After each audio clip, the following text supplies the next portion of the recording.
সুপ্রিয় দর্শক, স্বাগত জানাচ্ছি বৈশাখী টেলিভিশনের অনুসন্ধানমূলক অনুষ্ঠান ক্রাইম অ্যান্ড ফলো আপে। আপনাদের সাথে আছি আমি জেউজুবায়ের। দর্শক, দেশের স্বাস্থ্য খাতে অনিয়ম অব্যবস্থাপনা দীর্ঘদিনের। বারবার গণমাধ্যমে এসব ফলো করে প্রচার করা হলেও প্রতিকার হচ্ছে যৎসামান্য। যে সাধারণ মানুষের জন্য সরকারি টাকা খরচ করে এসব অবকাঠামো নির্মাণ করা হচ্ছে, দিন শেষে তারাই হচ্ছেন ভুক্তভোগী, পাচ্ছেন না সেবা। সিন্ডিকেটের দৌরাত্মে লোপাট হচ্ছে সরকারি অর্থ। রাজধানী থেকে জেলা শহর বেশিরভাগ সরকারি হাসপাতালে চলছে চরম অব্যবস্থাপনা আর দুর্নীতির মহোৎসব। চিকিৎসা সেবায় ৯/৬ সহ হাসপাতালের অবকাঠামো নির্মাণ, মেডিকেল যন্ত্রাংশ ক্রয়, মেরামত, এমনকি অ্যাম্বুলেন্স সংক্রান্ত বিষয়াদি নিয়ে রয়েছে নানা অভিযোগ। গত পর্বে আমরা দেখিয়েছিলাম এর আংশিক। আজ দেখাবো আরও কিছু চাঞ্চল্যকর তথ্য। এই পর্যন্ত কয়েকটা হসপিটালে ঘুরে তারপর লাস্টে এখানে আসছি। আমি এখন নির্ভয়। একটা বেড যদি আমরা অন্তত দিতে পারতাম, এই ডিসস্যাটিসফ্যাকশনটা অনেকটা কমে যেত। 800-1000 টাকা রেগুলার যদি ইনজেকশন কিনার লাগে, তাহলে আমরা সরকারি হাসপাতাল কেন আসবো? আপনি কিছুই করতে পারবেন, কোনো অভিযোগ নেই। ত্রুটি বিচ্যুতি সেগুলোকে সমাধানে নিয়ে আসা এত কম সময়ে আসলে সম্ভব না।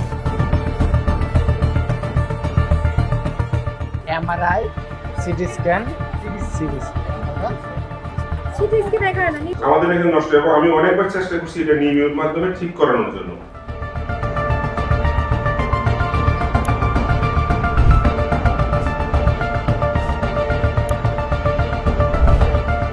ঠিকাদারের বিরুদ্ধে রিট মামলা করা হয়েছিল।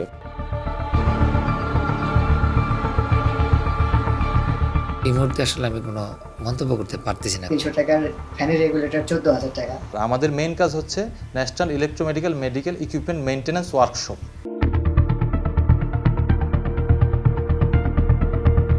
টেন্ডারবাজি করে দেন সেই প্রতিষ্ঠান ঠিক করছে। দুর্নীতি এবং অসঙ্গতি হয়েছে। স্বাস্থ্য অধিদপ্তর, স্বাস্থ্য মন্ত্রণালয়, সব জায়গায় কিন্তু দুর্নীতি ঢুকে গিয়েছে।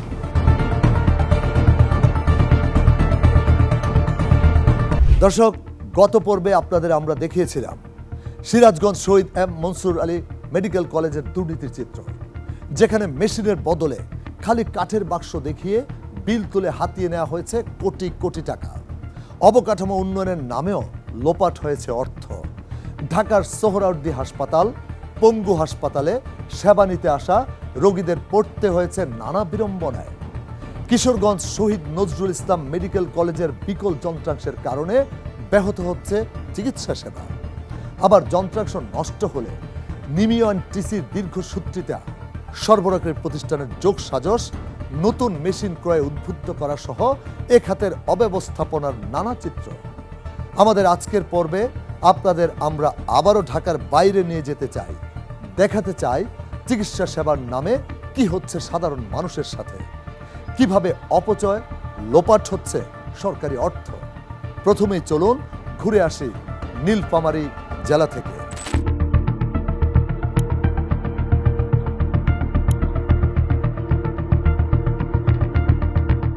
সড়ক দুর্ঘটনায় মারাত্মকভাবে জখম হওয়া ভাইকে নিয়ে জেনারেল হাসপাতালে ছুটে এসেছেন সদর উপজেলার আজিদুল ইসলাম। হাসপাতাল চিকিৎসক রোগীর অবস্থা বিবেচনায় ভর্তি করিয়েছেন জরুরি বিভাগে। এমার্জেন্সিতে ভর্তি হলো। ভর্তি হওয়ার পর ওখানে প্রাথমিক ওই যে এমার্জেন্সিতে ওনার সেলাই ফাটছে, দাঁতে পেরি ফাটছে, ওখানে সেলাই দিল। আজিদুলকে চিকিৎসাপত্র দিয়েছে ঠিকই, কিন্তু ঔষধ দিতে পারেনি হাসপাতাল কর্তৃপক্ষ। এই মুমূর্ষু রোগীকে দিতে পারেনি একটি বেডও। এমনকি দিন গড়িয়ে রাত পেরুলেও রোগীর খোঁজ নেয়নি কোনো চিকিৎসক, এমন অভিযোগও তোলেন ভুক্তভোগীরা। এ পর্যন্ত আর বেড তো পাইলাম না, আমরা নিজে আনি এখানে রাখলাম, এখনো কেউ আসে নাই। এই অবস্থায় আমরা এখন বসে আছি। না, আমরা যেটা কিনলাম সেটাই ব্যবহার করা হলো, হাসপাতাল থেকে আমরা পাইনি। আপনাদের সামনে যে সমস্যার কথা তুলে ধরছি তা নীলফামারী 250 শয্যা জেনারেল হাসপাতালের চিত্র।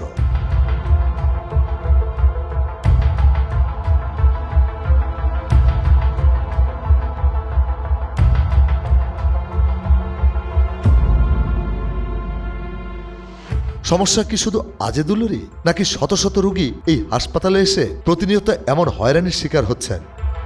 বেডেতে তো মাটি শুয়ে আছি পাকায়, বেড পাই নাই। তো বর্তমানে কোনো বেড নাই, তো তার কারণে এখানে ওনাকে রাখছে, এখানে একটা ভোগান্তি ভুগতেছি আমি।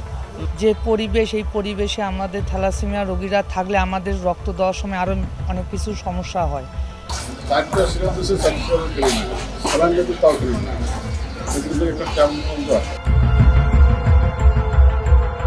নীলফামারী 250 শয্যা জেনারেল হাসপাতাল।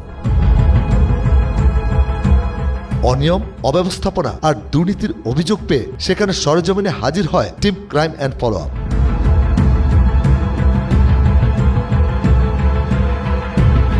100 শয্যার এই হাসপাতালটি পর্যায়ক্রমে বেড়ে এখন 250 শয্যায় উন্নীত। অথচ 6 বছর আগে নতুন ভবন হস্তান্তর হলেও আসবাবপত্রের অভাবসহ নানান জটিলতায় এখনো পূর্ণাঙ্গভাবে চালু করা যায়নি এই 6 তলা ভবনটি।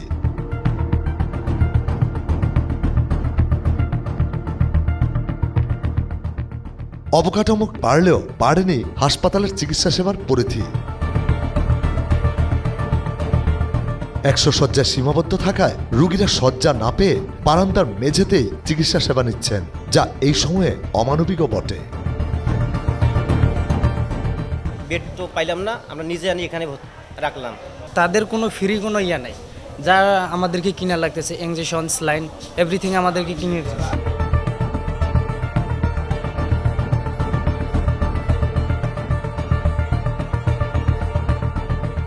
শুধু কি তাই, জনবলের অভাবে কোটি কোটি টাকার মেডিকেলের গুরুত্বপূর্ণ যন্ত্রাংশ আগেভাগে কেনায় তা ব্যবহার না করাতে দিন দিন সব বিকল হতে চলছে। হাসপাতালে আগত রোগীদের বিনামূল্যে ঔষধ দেওয়ার কথা থাকলেও তা পান না রোগীরা। তাহলে এইসব ঔষধ যায় কোথায়? প্রশ্ন ভুক্তভোগীদের। যে সরকারি হাসপাতালে আসার কারণ হচ্ছে আমাদের সবকিছু ফ্রিতে, আমরা এখানে তো ফ্রিতে পাচ্ছি না, আমরা এখানে কিনতে হচ্ছে সবকিছু। রোগীদের এই হয়রানির পেছনে কি শুধুই চিকিৎসা সামগ্রীর অপ্রতুলতা নাকি আরো কিছু? কর্তৃপক্ষের সাথে কথা বলে জানা যায় এই হাসপাতালের 22.3% পদ খালি, বিকল অনেক প্রয়োজনীয় যন্ত্রপাতি। 1997 সালে 100 শয্যার সুযোগ সুবিধা কাঠামো দিয়ে শুরু হয় এই হাসপাতালটি। পরবর্তীতে 2020 সালে সেটি 250 শয্যার কাঠামোতে উন্নীত হলেও পুরনো চিত্র একটু বদলায়নি। জনভোগান্তির বিষয়ে জানতে চাইলে কর্তৃপক্ষ বিভিন্ন বাহানা তুলে ধরেন। পুরো বিল্ডিং আমরা এখনো চালু করতে পারিনি, এটা কয়েক কিছু সীমাবদ্ধতা আছে। এটা হলো আমাদের জনবলের সংকট আছে, তারপরে আমাদের আসবাবপত্রের ঘাটতি আছে। 3 নম্বরে আমাদের লিফট চালু করা যায়নি, দীর্ঘদিন ধরে আমরা লিফটের জন্য ওয়েট করতেছি। তারপরে আমাদের র্যাম্প সিঁড়ি নেই। সব মিলে আমাদের নতুন বিল্ডিং এখনো চালু পুরোপুরি ফাংশনিং করতে পারি। ওষুধের যে ব্যাপারটা আছে, ওষুধের আমাদের মোস্ট অফ দ্য ওষুধ আমাদের EDCL থেকে কিনতে হয়, যেখান থেকে দেখা যায় সবসময় পুরোপুরি আমাদের চাহিদার ভিত্তিতে সাপ্লাই দিতে পারে না। মেডিকেল অফিসার আমার এখানে পোস্ট আছে 100 শয্যা অবকাঠামো হিসাবে 30 জন। সেখানে আমাদের এখন মেডিকেল অফিসার আছে হচ্ছে 9 জন। সব ডিপার্টমেন্টে এত স্বল্প সংখ্যক জনবল দিয়ে চালু করা 24 সম্ভব নয়। প্যাথোলজি বা এক্স-রে ডিপার্টমেন্ট, এই ডিপার্টমেন্টগুলি 24 আওয়ার চালু করতে যাই তাহলে আমার জনবল প্রয়োজন হবে 3 গুণ। সেই 3 গুণ জনবল আমি 1 গুণ জনবল দিয়ে চালাতে পারবো না।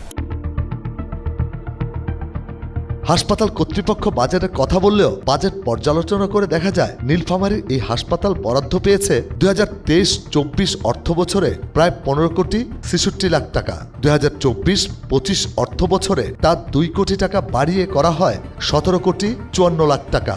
আর দুটি অ্যাম্বুলেন্সে 23-24 অর্থ বছরে জ্বালানি খরচ হয়েছে 36 লাখ টাকা। 24-25 অর্থ বছরে 8 মাসে খরচ হয়েছে 14 লাখ টাকা। এর পাশাপাশি চিকিৎসা সরঞ্জামাদি সরবরাহের পিছনে 2 অর্থ বছরে প্রায় 4.25 কোটি টাকা খরচ হলেও চালু হয়নি পুরোপুরি সার্জারি বিভাগ। তাহলে কি ঢাল নেই, তলোয়ার নেই? নিধিরাম সর্দার সে যে বসে আছেন জেলার সবচেয়ে গুরুত্বপূর্ণ এই হাসপাতালের তত্ত্বাবধায়ক। নিজেকে তিনি সততার মূর্তি হিসেবে দাঁড় করিয়ে বললেন এই দেশটা নাকি বিষাক্ত হয়ে গেছে, কোনো অভিযোগেই তার কিছু যায় আসে না। সত্যি কি তাই? আপনি কিছুই করতে পারবেন, কোনো অভিযোগ নেই। আমি এই বিশ্বাস আমার আছে, কারণ আমি কোনো অসুবিধে যাই না। দেশটাই হয়ে গেছে আমার বিষাক্ত। হ্যাঁ, অতএব ওসব আমি কেয়ার করি না। আমি বলছি তো এই পথে চলতে গিয়ে আমি বিপদে পড়ছি, কিন্তু আমার কেউ কিছু করতে পারে না, কারণ আমার ভিতরে আমার সেই শক্তি আছে। এসব অনিয়ম, অব্যবস্থাপনা আর অসঙ্গতির বিষয়গুলো কিভাবে দেখছেন সাবেক এই স্বাস্থ্যমন্ত্রী? এটা হলো মানবিক সেক্টর, এখানে জনগণের স্বাস্থ্যসেবা দেওয়া হইল এই সেক্টরের কাজ, কিন্তু এর মধ্যে যদি দুর্নীতি চলে আসে, এর মধ্যে যদি ঘুষ এবং নানা ধরনের অপকর্ম চলে আসে, তখন কিন্তু এই সেক্টরটি হিতে বিপরীত হয়ে যায়। এই সেক্টরটি সাধারণ মানুষের কল্যাণে হওয়ার কথা ছিল, সেখানে কিন্তু বিগত অতীত যে সরকার, স্বৈরাচারী সরকার, তারা কিন্তু এই সেক্টরটাকে ব্যবহার করে কিছু ব্যক্তিকে সুযোগ সুবিধা নেওয়ার জন্য একটা ক্ষেত্র প্রস্তুত করে দিয়েছে। ইকুইপমেন্ট প্রয়োজনীয়তা দেখিয়ে কেনার উদ্যোগ নেওয়া হচ্ছে, ব্যবহারের কোনো উদ্যোগ নেই। তো ইকুইপমেন্ট যে না ছিল সেগুলো ব্যবহার করে নাই, নষ্ট হয়ে গেছে, সেটার ব্যাখ্যা না নিয়ে আবার নতুন করে আনা, এবং সেটা সেখানে হইল ব্যক্তি স্বার্থে, অর্থনৈতিক স্বার্থে করেছে, এবং তারপরে আবার কিনে দেওয়া হয়েছে, সেগুলো ব্যবহার করার জন্য ম্যান পাওয়ার ছিল না। জানতে চাই ট্রান্সপারেন্সি অব বাংলাদেশ টিআইবি এবং স্বাস্থ্য অধিদপ্তরের কাছেও। এই দায়িত্ব যাদের উপর অর্পিত তারাই কিন্তু এরকম সমন্বয়হীনতার ফলে লাভবান হয়। যে জনবলের প্রয়োজন, জনবল যারা আছে তারা অনিয়ম দুর্নীতির সাথে জড়িত, আবার যেই ধরনের জনবলের ঘাটতি সেটাও কিন্তু আবার দুর্নীতির একটা সুযোগ সৃষ্টি করে যন্ত্রপাতিগুলি চলছে না বলে দেখানো হচ্ছে। তার ফলে এক ধরনের অসাধু চক্র আবার বেসরকারি খাতে বা ব্যক্তিমালিকাধীন খাতে যে হাসপাতাল, সেখানে ব্যবসা বিকাশের সুযোগ হিসাবে তারা নতুন করে রোগীদেরকে সেখানে প্রেরণ করে, এবং তার মাধ্যমে ওই খাতে আবার অনিয়মের মাধ্যমে অতিরিক্ত অর্থ আদায়ের শিকার হয় রোগীরা। এই যে একটা দুষ্ট চক্র, সেটাই একটা দৃষ্টান্ত আমরা দেখতে পেলাম।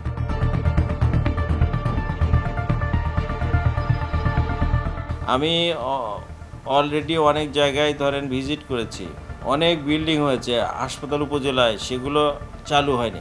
কারণ সাথে সাথে যেসব যন্ত্রপাতি, বিছানাপত্র এবং সরঞ্জামাদি লাগবে, যেসব ডাক্তার লাগবে, টেকনোলজিস, নার্সেস, সেগুলোর পদ এখনও সৃষ্টি হয়নি। এগুলো হচ্ছে ইনকমপ্লিটনেস, এগুলো হচ্ছে আমাদের গত দিনের অব্যবস্থাপনার ফল। এবার আপনাদের দেখাতে চাই দেশের চিকিৎসা ক্ষেত্রে সবচেয়ে গুরুত্বপূর্ণ ভরসাস্থল ঢাকা মেডিকেল কলেজ হাসপাতালের চিত্র।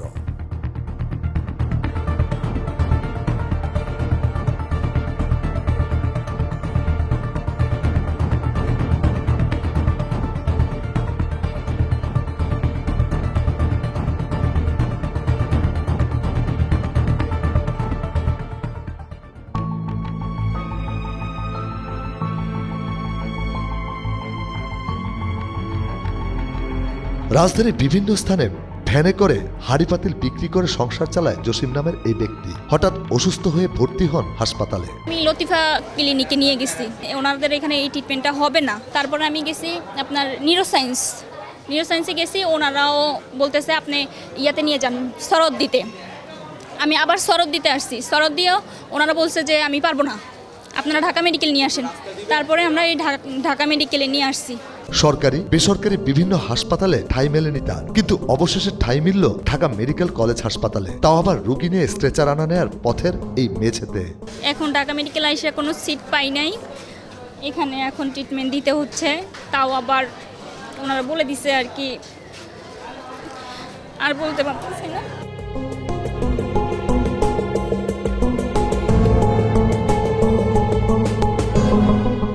আমি এখন নির্ভয়।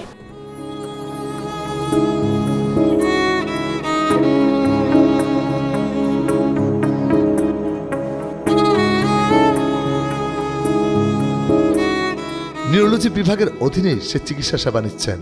এই পর্যন্ত কয়েকটা হসপিটালে ঘুরে তারপর লাস্টে এখানে আসছি।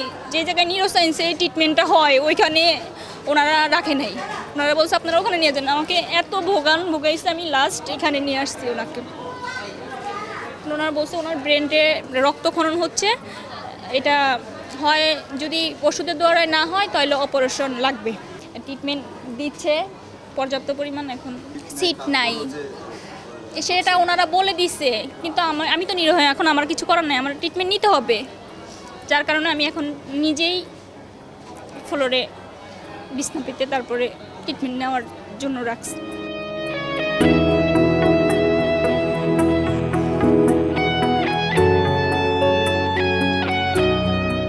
জসিমের মতো এমন হাজারো রোগী চিকিৎসা সেবা নিচ্ছেন দিনের পর দিন। হাসপাতালের সিসিও, এইচডিও, ওয়ার্ড যেমন কানায় কানায় ভরা, তেমনি বারান্দা, সিঁড়ির গোড়া, স্ট্রেচার দিয়ে রোগী আনানোর জরুরি পথেও পা রাখার ঠাঁই নেই। সবখানেই রোগীতে পরিপূর্ণ।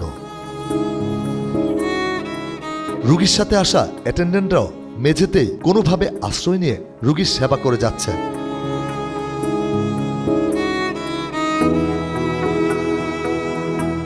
কিন্তু কেন চিকিৎসা সেবা নিতে আসা রোগীদের এই অবস্থা? এর ব্যাখ্যা জানতে চাই ঢাকা মেডিকেল কলেজ হাসপাতালের পরিচালকের কাছে। তিনি জানান, চিকিৎসা সেবা নিতে আসা রোগীর ভর্তির তুলনায় হাসপাতালে বেডের সংখ্যা অপ্রতুল। বর্তমানে এই হাসপাতালের শয্যা সংখ্যা হচ্ছে 2600, মানে 2600 বেডের যদি ধরেন 4000 থাকে, তার মানে 1400 রোগী অতিরিক্ত থাকে। আর কোনো কোনো সময় আমি পেয়েছি আমার এই সময়ে প্রায় 4500, 14 থেকে 1900 এই রুগীটা বেডের বাইরে থাকে, অতিরিক্ত রুগী থাকে। এটা ইমার্জেন্সি এবং আউটডোর মিলে প্রায় 5000 রুগীর প্রথম ডিসস্যাটিসফ্যাকশন কিন্তু যখন সে একটা বেড পায় না তখনই শুরু হয়, যে হয়তোবা তাকে সিঁড়ির গোড়ায় অথবা র্যাম্পের মধ্যে জায়গা নিতে হয়। তো ঢাকা মেডিকেল কলেজে এই চাপ সামলানো আসলে খুবই কঠিন একটা চ্যালেঞ্জ। তবু আমরা চেষ্টা চালিয়ে যাচ্ছি মানুষকে যাতে আরও ভালো সেবা দেওয়া যায়। হাসপাতালের রোগীর সেবা প্রদানে মেডিকেল যন্ত্রাংশ নিয়ে কথা বলেন তিনি। শত শত মেশিনারিজ, কিন্তু আমার কোনো বায়োমেডিক্যাল ইঞ্জিনিয়ারিং সেকশন বা ডিপার্টমেন্ট নাই। এটা একটা ডেডিকেটেড ডিপার্টমেন্ট থাকা উচিত। নিমিউর মাধ্যমে এইসব মেশিনারিজ মেরামত করার কথা, কিন্তু নিমিউ সারা দেশের সকল হাসপাতালের জন্য রেসপন্সিবল। তো তাদের আসলে সেই সক্ষমতা নেই যে সেই সকল মেশিন মেরামত করে দিতে পারে দ্রুত। সেক্ষেত্রে আমরা নিমিউকে চিঠি লিখলে তারা অনেক ক্ষেত্রে আমাদেরকে এনওসি দেয়। চিকিৎসা সেবা সুনিশ্চিত করতে যেমনটি অবকাঠামো বর্ধিতকরণ সহ রোগীর বেডের সংখ্যা বাড়াতে হবে, তেমনি মেডিকেল যন্ত্রাংশ সরবরাহ সংরক্ষণ করতে লোকবলের প্রয়োজনীয়তার কথাও তুলে ধরেন। পাশাপাশি কোনো প্রকার দুর্নীতির অনিয়মের সুযোগ নেই বলেও জানান তিনি। একটা রুগীকে যদি একটা বেড দিতে পারতাম, ডিসস্যাটিসফ্যাকশনটা অনেকটা কমে যেত। পা রাখার জায়গা নেই, ধরেন আপনি একজন নার্স একটা স্যালাইন দিবে, একটা ইঞ্জেকশন দিবে, তাকে ওই ফ্লোরে বসতে হয়, তারপরে ইঞ্জেকশনটা দিতে হয়। রুগী কার কোথায়, কোন ওয়ার্ডের রুগী কোথায় আছে এটা খুঁজে পাওয়া মুশকিল হয়ে যায়। ফ্লোরে তো এক ওয়ার্ডের মধ্যে আর এক ওয়ার্ডের রুগী যে যেখানে জায়গায় পায় সেখানে বসে যায়, শুয়ে যায়, তো তখন তাকে খুঁজে পাওয়াটা মুশকিল হয়ে যায়। সেই জন্য অবকাঠামো দরকার অবশ্যই সবার আগে। আমাদের 5000 বেডের হসপিটালের একটা প্রজেক্ট আছে, এটা নিয়ে কাজ হচ্ছে। সিন্ডিকেশনের বিষয়ে আসলে আমাদের কমিটিগুলো যদি আসলে সঠিকভাবে দায়িত্ব পালন করে, স্বচ্ছতার সাথে যদি কাজ করে, আমি মনে করি যে সাপ্লায়ারদের পক্ষে আসলে দুর্নীতি করা সম্ভব না। দেশের স্বাস্থ্য খাতে অসঙ্গতি, অনিয়ম, দুর্নীতি চলছে যুগের পর যুগ। স্বাস্থ্য খাতে এত অব্যবস্থাপনা আর দুর্নীতি কেন? কোটি কোটি টাকা কাদের পকেটে যায়? সারা দেশের হাসপাতালগুলোতে কেন এত অনিয়ম? কেন সিন্ডিকেটের কবলে স্বাস্থ্য খাত? এ থেকে উত্তরণের উপায় বাকি এবার জানাবো আপনাদের।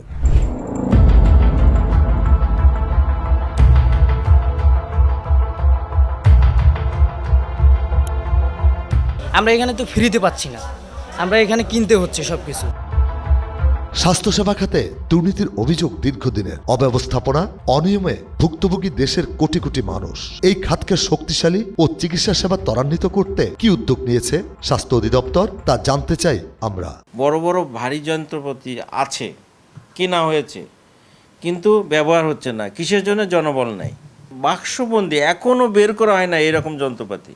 যন্ত্র কিন্তু কারা কিনেছে, কারা সাপ্লাই দিয়েছে, এমন তথ্য সবসময় সব জায়গা থেকে আমরা পাচ্ছি না। যারা বিগত দিনগুলোতে স্বাস্থ্যসেবা খাতকে এমন অনিয়ম, অব্যবস্থাপনা আর দুর্নীতির আখড়ায় পরিণত করেছে, তাদের বিরুদ্ধে কি ব্যবস্থা নেবেন সে প্রশ্নের জবাবও দেন স্বাস্থ্য অধিদপ্তরের মহাপরিচালক। এগুলো নিয়ে আমরা বিভিন্ন ধরনের কমিটি করেছি, আমরা দেখার চেষ্টা করছি। স্বাস্থ্য খাতের দুর্নীতি নিয়ে জানতে চাই টিআইবির কাছেও। বিভিন্ন ধরনের প্রতারণা আছে, শুধুমাত্র ক্ষমতার অপব্যবহার, দুর্নীতি, অবৈধভাবে অর্থের উপার্জন সেটাই কিন্তু নয়। এর মাধ্যমে সার্বিকভাবে প্রতারণা আশ্রয় নেওয়া হয়। যন্ত্রপাতি সরবরাহ করা হয়েছে নামে আসলে যে এক ধরনের শুধুমাত্র লোক দেখানো একটা খোলস সেখানে উপস্থাপন করে রাখা, এই ধরনের প্রবণতাকে আসলে প্রতারণামূলক দুর্নীতি, এর বাইরে কিছু বলার মতো সুযোগ নেই। কাজে এই যে চক্র, এর মধ্যে যারা জড়িত ছিল বা এর মধ্যে যারা এখনও জড়িত আছেন, অসাধু চক্র, তাদেরকে চিহ্নিত করে জবাবদিহিতার আওতায় আনতে হবে। বিগত সরকারের আমলে কেন জনগণের স্বাস্থ্যসেবা নিশ্চিত করা যায়নি সে ব্যাপারে বিস্তারিত তুলে ধরেন সাবেক এই স্বাস্থ্যমন্ত্রী। স্বাস্থ্য খাতকে পরিচালনার জন্য যে আমাদের যে স্বাস্থ্য অধিদপ্তর, স্বাস্থ্য মন্ত্রণালয় এবং তার অধীনে যে প্রতিষ্ঠানগুলো আছে সব জায়গায় কিন্তু দুর্নীতি ঢুকে গিয়েছিল। তাই সেখানে মানুষ কিন্তু সঠিক সেই যে চিকিৎসা বা সার্ভিস সেটা পায়নি। এই দেশের ঔষধের চাহিদার 95% এই আমাদের স্থানীয় ওষুধ শিল্প থেকে আমরা ব্যবহার করতাম, আর 5% আমরা বিদেশে রপ্তানি করে অনেক টাকা অর্জন করেছে বাংলাদেশ। কিন্তু এই বিগত সরকার 15 বছর ওই জনগণের স্বার্থ না দেখে ওই ব্যক্তিদের স্বার্থ দেখে এই সেক্টরটাকে ব্যবহার করেছে। তাই এই ঔষধ প্রশাসনেও দুর্নীতি হয়েছে, ঘুষ এবং চাঁদাবাজি হয়েছে।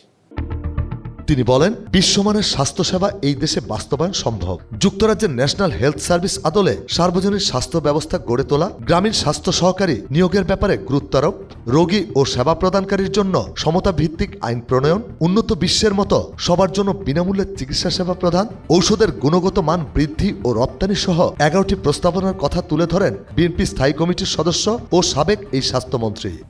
ব্রিটেনে স্বাস্থ্য ব্যবস্থা আছে, ন্যাশনাল হেলথ সার্ভিস, সে আদলে আমরা এখানে সেই স্বাস্থ্য সেক্টরটাকে জনগণের কাছে গ্রহণযোগ্য বা অ্যাভেলেবল হওয়ার জন্য যা প্রয়োজন সেই ব্যবস্থাগুলো করতে চাই। পাশাপাশি তুলে ধরেন স্বাস্থ্যসেবার মান উন্নয়ন আর জনগণের স্বাস্থ্যসেবা সুনিশ্চিত করতে স্বল্প, মধ্যম ও দীর্ঘমেয়াদী এই 3 ধাপে 31 দফার আলোকে রূপরেখা। বিএনপির পক্ষ থেকে আমরা 31 দফা যে সংস্কার কর্মসূচি আছে সেখানে আমরা সবার জন্য স্বাস্থ্য কিভাবে করতে চাই 3টা ভাগ এখন আমরা করেছি। এক হইল 1 থেকে 3 বছরের মধ্যে, আর মধ্যমটা 1 থেকে 5 বছর কি করতে হবে, আর দীর্ঘমেয়াদী হইল 1 থেকে 10 বছর পর্যন্ত এদেশে কি করতে হবে। এদেশের মানুষ যাতে প্রত্যেকে একজন পাশ করা ডাক্তারের অধীনে রেজিস্ট্রি হয়, সেটার জন্য স্বাস্থ্য কার্ড বা স্বাস্থ্য কার্ড সেবা কার্ড নামে প্রবর্তন করার আমাদের এখন চিন্তাভাবনা আছে। এবং প্রাইমারি স্বাস্থ্যকে উন্নত করার জন্য আমাদের যে ইউনিয়ন পর্যায়ে যে স্বাস্থ্য কমপ্লেক্সগুলো আছে এগুলো একদম অবহেলিত। ইউনিয়ন স্বাস্থ্য কমপ্লেক্সে কোনো পাশ করা এমবিবিএস ডাক্তার নাই, তাইলে সেখানে কে চিকিৎসাটা দেয়? ইউনিয়ন পর্যায়ে 2টি স্তর আছে, 2টি স্তরেই আমরা এটাকে শক্তিশালী করব এবং ইউনিয়ন পর্যায় থেকে রেফারেল সিস্টেম করে রুগীকে উপজেলা পর্যায়ে নেওয়া, সেখানে সার্ভিসটাকে উন্নত করা এবং সেখান থেকে ডিস্ট্রিক্টে বা টার্সিয়ারি হাসপাতালে রেফারেন্স সিস্টেমটাকে ডেভেলপ করা এবং ওভারঅল বাংলাদেশের সকল ডাক্তারকে ব্যবহার করে, সরকারি বেসরকারি তাদেরকে ব্যবহার করে, যাতে করে আমরা প্রত্যেক মানুষের জন্য একজন ডাক্তারকে চিহ্নিত করতে পারি, সেই ব্যবস্থাটা করা। অন্তর্বর্তীকালীন সরকারের কাছে আমরা দাবি জানিয়েছি যে এই যে সকল ক্ষেত্রে দুর্নীতি হয়েছে, যে সকল ক্ষেত্রে জনগণের পয়সা এইভাবে বেহাত করে নিয়ে গেছে, এগুলো চিহ্নিত করে বিচারের অধীনে আনা দরকার। স্বাস্থ্য খাতের এসব অনিয়ম অব্যবস্থাপনা রোধে কার্যকরী ব্যবস্থা নিয়ে মানুষের দোরগোড়ায় স্বাস্থ্যসেবা পৌঁছে দেবে সরকার, এমনটি প্রত্যাশা আমাদের। আগামীতেও এমন অনিয়ম দুর্নীতির চিত্র তুলে আনতে সারা দেশের হাসপাতালগুলোতে আমাদের অনুসন্ধান অব্যাহত থাকবে। আপনার চারপাশে ঘটে যাওয়া সমাজের নানা অসঙ্গতি, অনিয়ম, অপরাধ, দুর্নীতির সঠিক চিত্র তুলে ধরবে ক্রাইম অ্যান্ড ফলো আপ। এরকম কিছু দেখলে বা জানা থাকলে যোগাযোগ করুন স্ক্রিনে দেওয়া এই নম্বরে। আমাদের ইমেলও করতে পারেন এই ঠিকানায়। আজ বিদায় নিচ্ছি, তবে ফিরে আসব আগামী পর্বে। সে পর্যন্ত ভালো থাকুন, সুস্থ থাকুন, আর মনে রাখবেন, অসঙ্গতি যেখানে, ক্রাইম অ্যান্ড ফলো আপ সেখানে।